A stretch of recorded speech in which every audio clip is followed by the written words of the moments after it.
Hello, people. Welcome to another edition of Friday Night Knives. This is a dose of Drew. I am said Drew, and tonight I am looking at Bestechman Ronan. That is with an A, not an I. The Japanese Ronin, apparently being the samurai that no longer has a master. Great movie. If you have not seen 47 Ronin, I recommend it as a cult classic. This is not that knife. Or not that movie. All right, so getting into it. This is a EDC. Bestechman looks to be the new bargain brand from Bestech, which is a great thing to see. Bestech is one of my favorite brands. Jumping into the more standard measurements here, we are looking at just under 8 inches of total length, about 7 7/8 right off the bit there. And again, you're looking at about 3 3/8 in overall blade length with 3 1/4 of total edge length there. In a straight line, not counting the curve. Pretty good overall measurements all around. It's on the large size of medium there. It's not quite at the 3.5. It's not below 3. It is, however, a chunky little thing. At 4 1/3 ounces, it is, however, not lightweight by most stretches of the imagination, unless, it's more than a quarter pounder, so I don't know what to tell you. It is, however, nice and robust. Very thick G10 contoured scales, G10 backspacer, hidden lanyard point, 2 mounting points, deep carry clip, good bill lift and clearance, and its inset and mounted in is not reversible. It is a crossbar lock, not reversible thing. We will talk about that stabby little pointy thing that is they're calling the tip of the clip later. It is, let's see if you can see, massively skeletonized on both sides, which is good. Part of the design here with this seems to be good EDC action, which it has. Coming on here real quick, we'll get into the referential measurements. There is the large feldspar. If you take a good look, you'll notice a lot of similarities. For those who know the channel, know the knife, it is the feldspar in both large and small varieties. Ooh, a little bit of use mark on that one. Is one of my favorite EDC knives. The small one, especially for my tastes, but the large one is a pretty good big knife. It's really a big knife in a mid-sized package. And you can see a lot of similarities here to the Bestechman Ronan in getting that sort of lot of cutting space into a relatively mid-sized package, a nearly full-size blade in a mid-sized package. Good thing. It's a really good thing when one of the best budget knives out there that is, you upgrade all the materials to whatever you want, and it's still an outstanding knife. It just makes it better. The fact that the Ronin here has a lot of those same qualities is going to be a recurring theme you'll see. All right, so a couple more here. The always prevalent Spider Coast sandwich, the Paramilitary 2, and the Para 3, lightweight in this case. As you can see, really getting right in the middle here. The hand space is actually quite a bit with the beak on the Paramilitary 2 right here. Sometimes it, if it was more rounded, this kind of does away with it. Gives you a lot of hand space with a very similar amount of edge. Not saying it's going to take, there's a lot of other reasons for the Paramilitary 2 just besides that, but to realize what you get out of this package is pretty good, especially considering the Para 3 is often a really good compact package, and it gives you a bit more of everything. So that's a really good place to be in when it comes to those references right there. A couple more. We'll get the smaller ones out of the way. There is the Civivi Elementum, as you can see. Even more hand space and blade length with the larger size coming in. And the Benchmade Bug Out, where you get even more hand space as well. And again, Lots of blade length for the size factor. Oh, right. And of course, the final sandwich here is just a blur. One of my favorite mid-size in the Bestechman Ronan here. Reminds me much of what a blur might be like if it had even a small choil there, which to me would make the knife exponentially better. All right, and not just any leak, but a random leak. Once again, lots of handle space, lots of blade length for the size factor. Again, one of the great things about the blur is that it is a good high quality knife in a mid-size package with a lot of blade in it. And you can see a lot of those same qualities here in the Bestechman Ronan. And of course, just because, let's see, oh no, whoa. Yeah, so as you can see, my Wiener is larger than the Ronan. All right. All right, that being said, the design on this one. This spear point blade. Let's talk about this for a moment. The sort of, let's see if I can get that right there, where you can see this high saber grind that comes. So you get this really, really high point. Extremely, let me see if I can make that. Extremely thin behind the edge. I don't know if that's going to show up right, but we'll try. Without stabbing myself, I don't know if I will.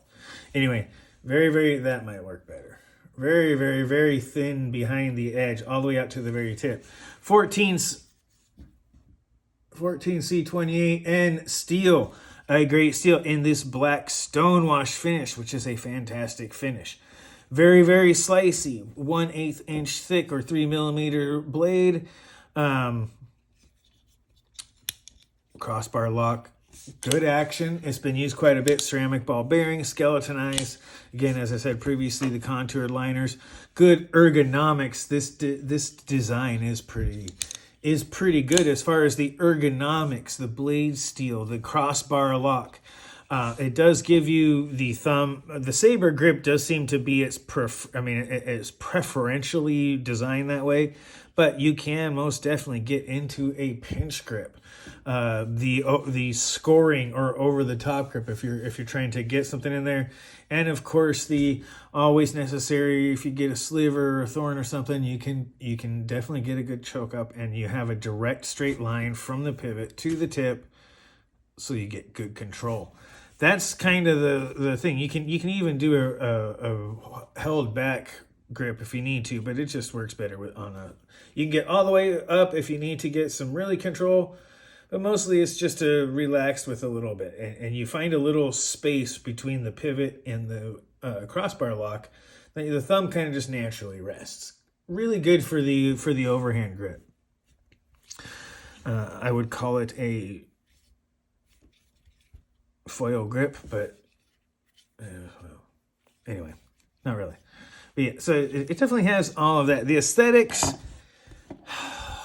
I mean, aesthetics are definitely subjective, but I think this hits the boxes of good stuff. The spear point blade looks cool. I mean, it looks like a good, stabby, piercy, pointy, slicey blade, which it is. It has good steel. It's not hiding bad steel under a wash or anything. Nice color bits with the little blue thumb studs, just to give you a little pop of color that is a little bit different. Yeah, center pull with a hidden lanyard post with plenty of clearance. Centered out of the box. I will let you know if it wasn't. It's biased a little bit towards the lock, which is good because if it starts to loosen up a little bit, which it probably could. It has been used a little bit. It has not been cleaned. More than 2 weeks of use, of testing use, and this has not been cleaned. Another thing to notice, it has cut through a couple boxes, and there is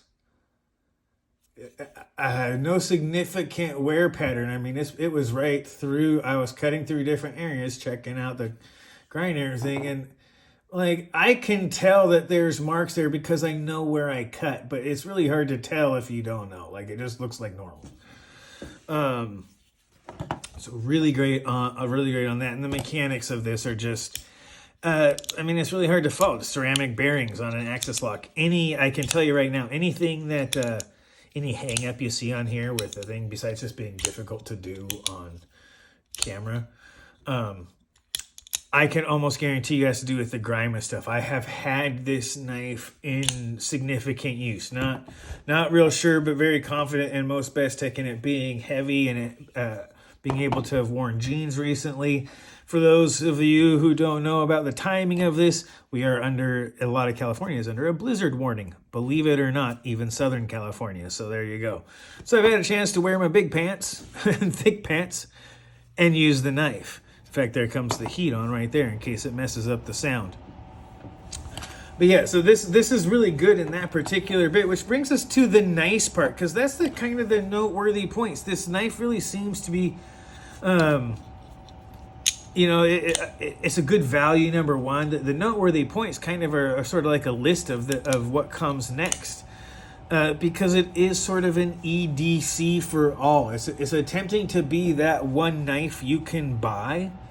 That will essentially be, it's like, what if I just want, like, I'm an EDC guy, but I just want to buy one knife. I don't want a lightweight one because I need something that can be heavier and work hard and still be able to go on my jeans. And if I'm wearing slacks or something, like, I don't take a knife where I have something much smaller.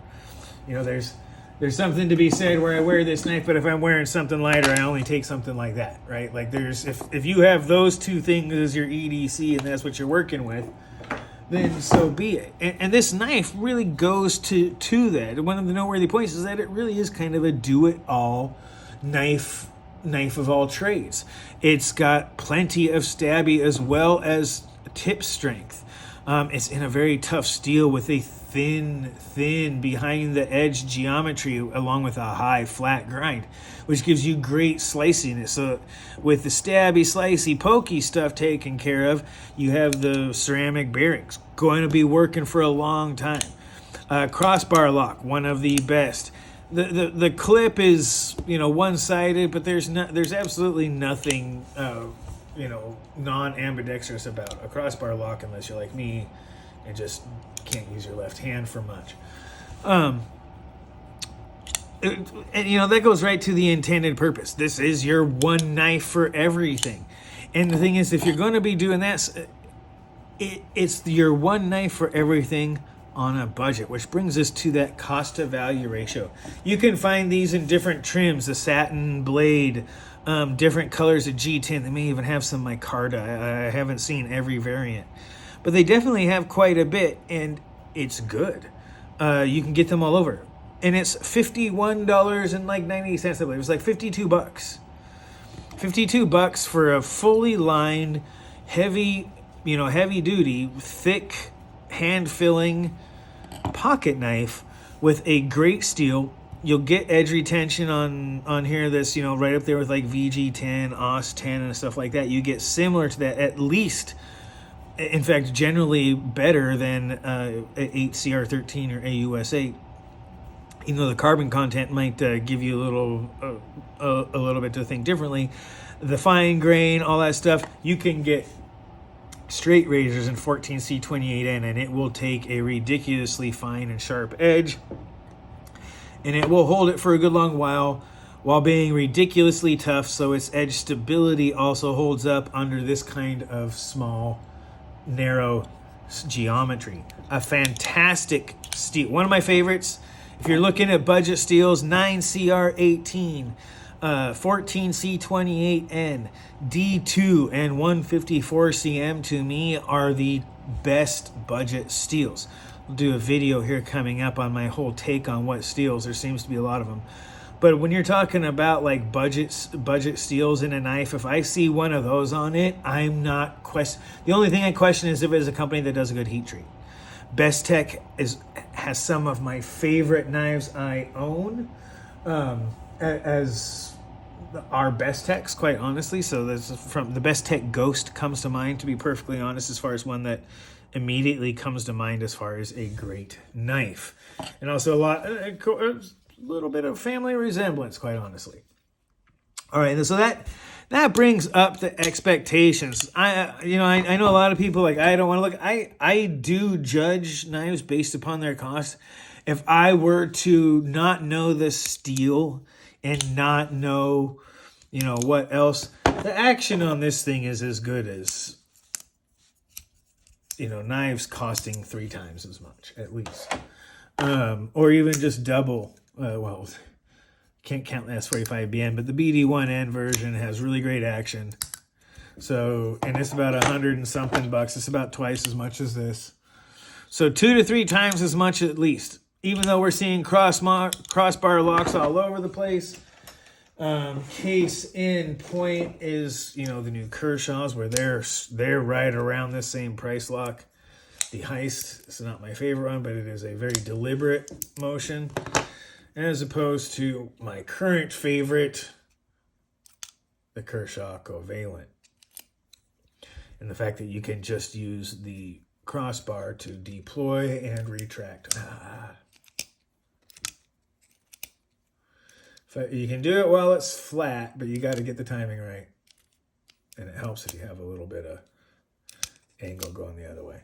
But yeah, you don't have to actually use the flipper or anything else to deploy it, which is one of my favorite things about it. It is right in that price point as well. And you see me playing with it. I still play with it. I have to put that knife away because I play with it too much. All right, so yeah, it has it. But here's the thing. This comes to where it's the bad. This freaking pocket clip. Okay, so when you have a deep carry pocket clip and you need to get it out of your pocket, your thumb goes behind, and you can I tend to put this finger here and then grab the clip right here to pull, because by pulling like that, I'm lifting it up and reducing the tension. If I put my finger on here and squeeze, it's going to increase the tension and make it more difficult to get out of my pocket. So the thumb goes in, I keep either one right on the pivot or below, depends on how big it is, and then pull. So I'm like this. This is the most ridiculous thing ever. You were better off just to round it. Go up here and just get a nice big round on one side and no point. Number one, that's going to catch on stuff. That is a single point of contact that's going to grab something and it gives it a chance to catch under it instead of roll off. If you'd have just rounded this off with a single like D style instead of a point, it would have been better. It is ridiculous, and it does catch on things, and it's tiring. If you have to pull this out more than once or twice, you don't want to grab that stupid point anymore. It is frustrating. The fact that there's a point on a pocket clip is silly. It's the most ridiculous design choice I've seen on a pocket clip yet. And that includes this one, which I didn't like because of the 2 little points that are right here. Like that's those catch-on things. For the same reasons, you got to pull that out with your finger. And yeah, there it is. So yeah, there's a couple of different things about that. That's probably the biggest. The expectations I had for this was that it would be good. I have expectations of the Bestech brand. I'm not going to lie. I have preconceived notions about their quality, and I do have high expectations for it. Even as a budget, I would not put it far off from a Civivi. It has really high quality for what it is, especially for it's at least on par with the Kershaw. I would call it on par with CJRB. Definitely, man, this is because I am a huge fan of the feldspar, and when you put the large feldspar and this thing next back to back, it's really apparent that it's right in there. Like, it has a lot of the same. I'm not saying it's the same kind of knife, but when you look at a lot of the qualities, blade length, choil, hand space for the size, multiple hand grips. It's a very, very neutral hand. A lot of the same things you can say about the feldspar large, you can say about the Bestechman Ronan. And that's a very good thing. For one of my favorite budget EDC knives of all time, for this to be that close is a pretty good thing. The one thing where it doesn't have it is weight. And that's probably the biggest thing I would have is, my God, please get this thing down. Like, why? Why is this thing so heavy? Why is it so portly? Like, what did you do to the G10? Like, what makes this thing so freaking heavy? Is it like this G10 backspacer ain't that big? Like, I'm just sitting here trying to figure out what in the world makes this thing so ridiculously heavy. I really am not, like, it's weird because it is so. And I mean, right? Like, is it that G10 backspacer? The balance space is right here, which is nice, especially if you're doing anything from, this grip. Your thumb right there is pretty much on the balance point, or, between your thumb and forefinger there. Like, there's a lot of good points to having the balance point where it is, but what makes this thing so freaking heavy, man? Wow. Like, give me if this is what we're stuck with, then give me a thinner blade stock. Give me like a 0.1, right? Give me a 2mm blade stock then. Something, because this thing is portly.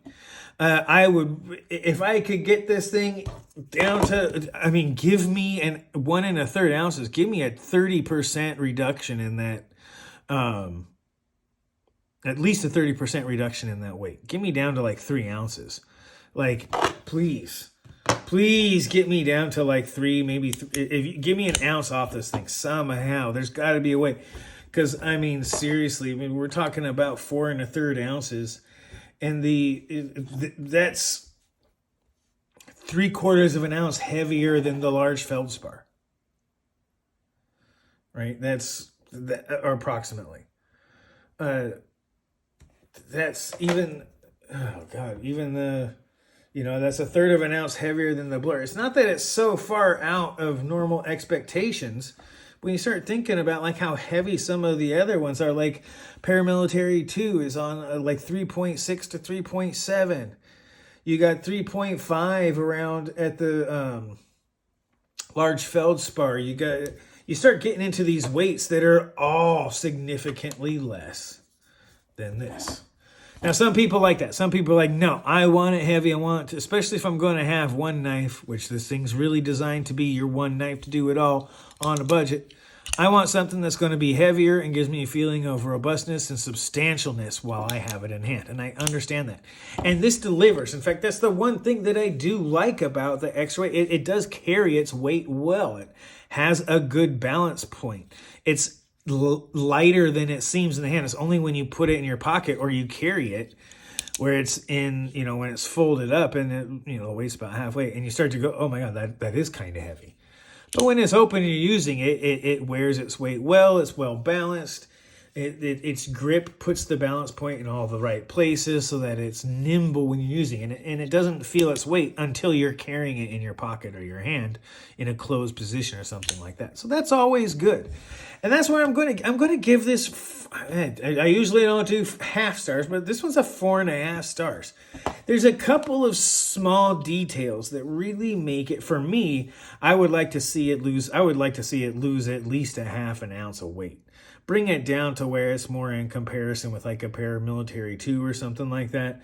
So you get a little bit of lightness, and even more nimbleness to something.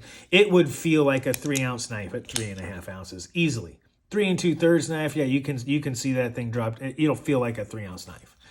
And I can see how that works. You get it down to between those two, between 3.5 and 3 3/4, and this thing all of a sudden becomes as lightweight as knives that are much, much more expensive and delivers a lot of the same value and functionality and characteristics.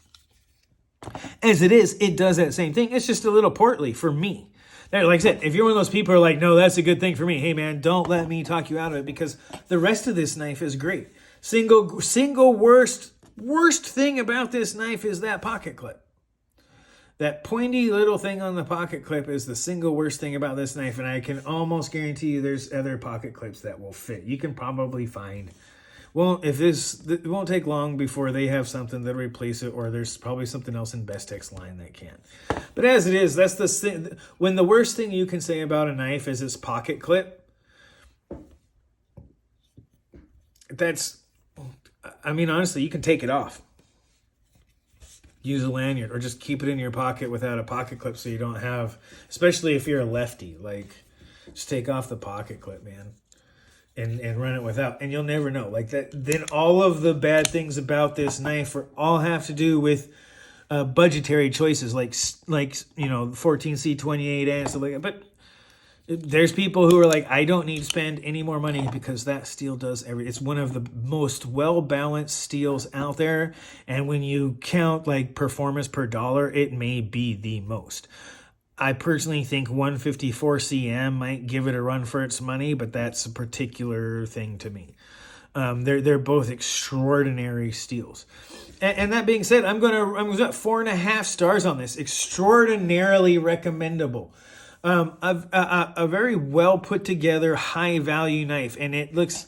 I mean, the design well done. It is a standard knife that you can use for just about any EDC task. It is definitely a plastic piercer, a saran wrap slicer, a cardboard carver, and an envelope eviscerator. It does those tasks with aplomb. Man, that's a $2 word in a 10-cent package, ain't it? But yeah, so it does it all like that. So you get a really good value for the money, which is really where it is. Very well put together, well thought out design. The aesthetics, I like it. It caught my eye instantly. That spear point blade with that high grind and an Benchmade. The crossbar lock, absolutely fantastic. Caught my eye. The mechanics of it are just as you would think. It's well put together by Bestech. They have the mechanisms down. They get them in bulk. It's well tuned. And even after a couple of weeks of use out of the box with no cleanup, it's basically just smooth sailing. So there's all that. And of course, the cost to value ratio, $52 is an extraordinarily competitive arena right now. And man, did they throw a good bit in there.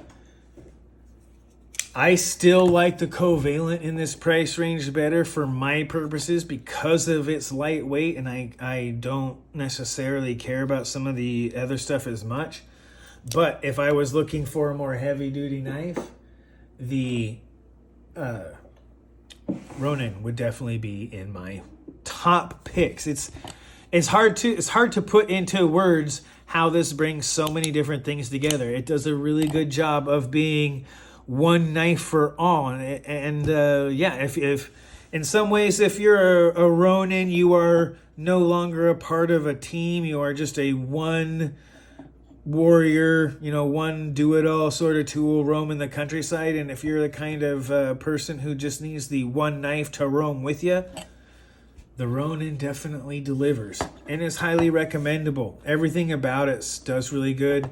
Single worst thing is that pocket clip. And with that, you guys, I'm going to bring this to an end. This has been a fantastic little knife, and I want to go ahead and do this review, or bring to a close this review. Go ahead, watch it twice, comment as much as you like, be mindful of side effects, and remember to subscribe. This has been your dose of Drew. I am said Drew, and you guys have a great rest of your night.